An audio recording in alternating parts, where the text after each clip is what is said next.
L'école privée Mialinjaz, Orange Madagascar, manolotra anao ny vaovao.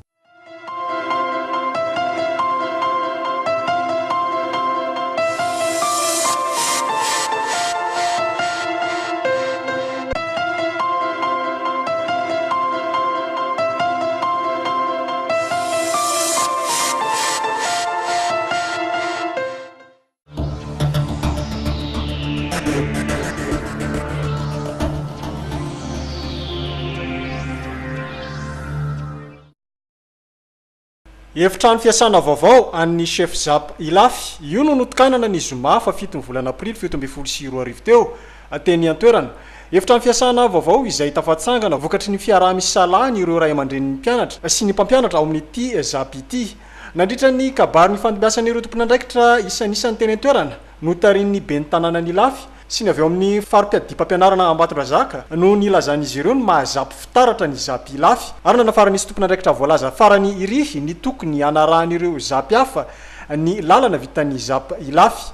Atetsendaniny ny lehiben'ny Zapy voalaza izay nisaotra ny rehetra tsy ny kely soroka tamin'ny nahatafatsangana ity fotodrafitrasa ity. Tetsendaniny izay nirariany mba hampitaovan'ny tompon'andraikitry ny fampianarana aty an-toerana ity barovaovan'ny Zapy ity, indrindra fa ao anatiny izao fotoana ny fanatotolona izao.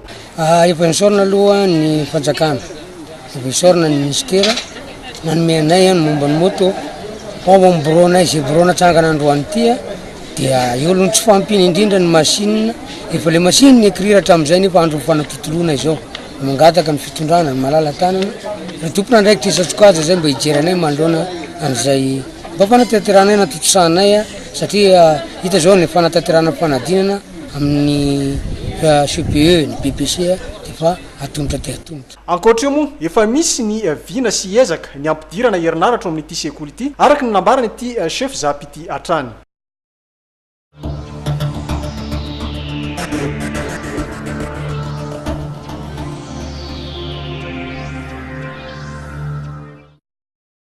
Tsaroan'ny FCO Tiv tsy nitoko an'ny ZA Nosindrafilo. Io no vokadalao ny fanandrianan'izy ireto ny alahady folakano fa 7 volana aprily 2024 teo. Nandritra ny lalao voalohany amin'ny topilalaovana division voalohany ao amin'ny ligna loatra mangoro eo amin'ny taranja baolina kitra. Tetsy amin'ny kianja Rasonjatovo. Teo amin'ny ampapitaona voalohany na dia samy nanao izay ho afany aza ny rotonta. Teo amin'ny fifanafiana samy tsy nisy nitoko na ny andaniny na ny ankilany. Tsikaritra teto ny fanariana baolina matetika na ny touche. Teo amin'ny fizaram-potoana faharoa 10 minitra ny lalaovana ny kobana ny araton'ny ZA Nosindrafilo ray an'ny FCO Tiv. 20 minitra taorin'izay ny kobana fanondroandray ny araton'ny ZA Nosindrafilo vokatry ny baolina tafiditra tamin'ny alalan'ny lohany lohalaran'ny FCO Tiv.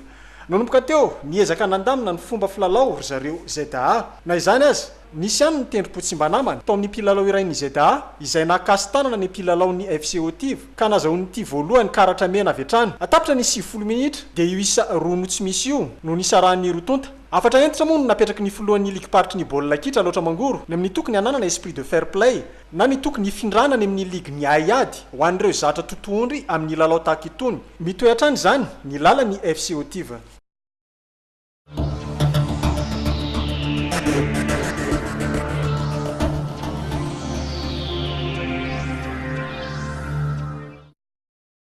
Nafana ny lalao fanokafana ny fifanitsanana taranja basketball sokajy NMB ho an'ny ligue-paritra loatra mangoro niaraka tamin'ny section ny basketball Ambatondrazaka tetsy amin'ny kianja Stade Central. Lalao fanokafana izay ny fanandrianan'ny AS Saint-Pierre sy ny BBCA ka nandreseny ity farany andry voalohany tamin'ny isa 4-20 no 1-20. Teo amin'ny fizaram-potoana voalohany nitarika hatrany ny AS Saint-Pierre ny sesisesy ny fanafiana sy ny famonom-baolina. Nanomboka nitsymbatika ny isa minitra vitsivitsy talohan'ny atono. Teo amin'ity fizaram-potoana ity. Teo amin'ny fizaram-potoana faharoa indray nitarika hatrany ny BBCA izay marihana fa mifanjohy tsy mifanalavitra ary ety ny elanelana isa ka nampitsanga mitoetra ny mpijery sy ny mpanony ny ekipa rotonta. Minitra vitsy talohan'ny fiafaran'ny lalao nafaty baolina indroa ny BBCA ka nazahoany ny fandresena tamin'ny isa voalaza iry. Ho an'ny ligue-paritra basketball aiza ho aiza ny fahitany ny endri-dalao. Somatsara moa zany ny ouverture officielle taniny fediny tokondaka fahatiny teo ny rahantsika nahita ny lalao fa dia niady tokoa. Sorana manokana moa ny mpijery fa dia lendry sady mahay manohana ny mpijery eto Ambatondrazaka ka dia misaotra be dia be amin'ny fanohanana ny eto mpijery amin'ny fitiavana ny basketball.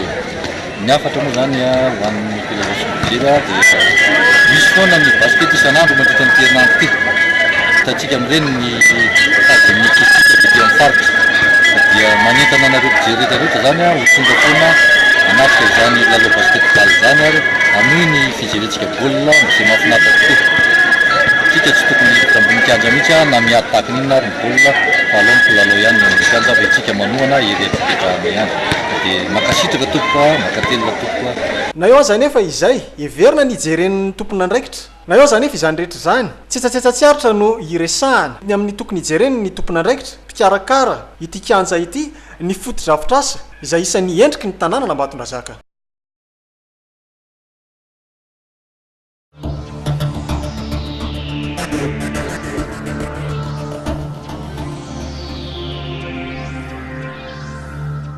L'école privée Mialinjaz, Orange Madagascar, nanolotra anao teo ny vaovao.